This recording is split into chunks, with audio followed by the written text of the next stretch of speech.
Good day, this is Angela, Legit Globe Agent here. So, dito naman po tayo sa postpaid plan ng Globe Fiber. Ito ba yung may monthly? So, ang pinakamababa nating plan po is 1499, 300 Mbps, unlimited, good for 15 devices or gadgets. Guys, meron po itong 24-month lock-up period. And Wi-Fi 6 modem na po siya. Okay guys, meron po tayong free Blast TV at 12 months access sa Disney. Ang Blast TV natin is lifetime na po yan hanggat nakakapag-avail po kayo ng monthly nyo. So meron po tayong installation fee na 2,400. Kung hindi nyo po kaya i-cash, pwede na po nating i-charge to bill ng 100 per month. Okay guys, for 24 months. So yan ang pinakamababang plan natin guys. Lahat naman po yan ng plan ay meron pong free 12 months access sa Disney at saka Blast TV. Magkakaiba po ang bilis niya, Mbps. At ang pinaka-hair plan ay meron po tayong start 2,799.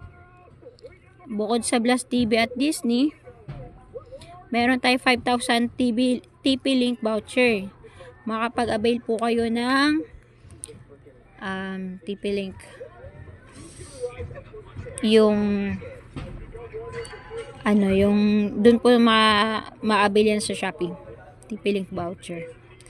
So, worth of 5,000 pesos, guys. At meron home squad services at access VIP hotline. Okay, guys. Ayan. Same lang yung may installation fee, lock-up period, 24 months, plus TV at Disney. Ayan. So, one valid ID lang po ang kailangan at 1 month advance na any amount na gusto nyong i-avail. Sa mga gusto pong mag-avail, PM lang po directly para ma-assist ko po kayo. Online process po ito.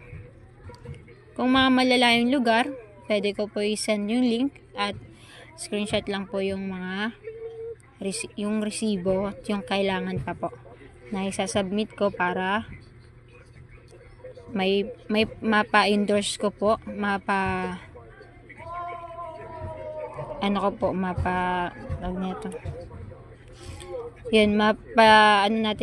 masend ko po dun sa office para ma-endorse nila sa mga installer guys. Mabilis lang po ang installation dito. So, pag umaga kayo mag-apply, pwede po kayong makabitan agad ng araw na yun. Tapos, pag hapon na, kinabukasan na po yun. Depende po sa dami po ng hawak ng mga installer na kakabitan. So, yun guys. Pag may gusto kayong itanong, PM lang po ako para ma-assist ko po kayo ng tama. Legit po to guys. Marami na pong nag-avail sa akin.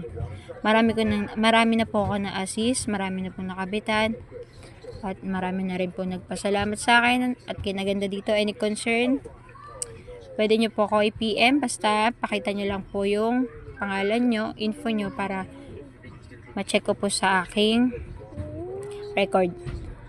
Okay guys, thank you.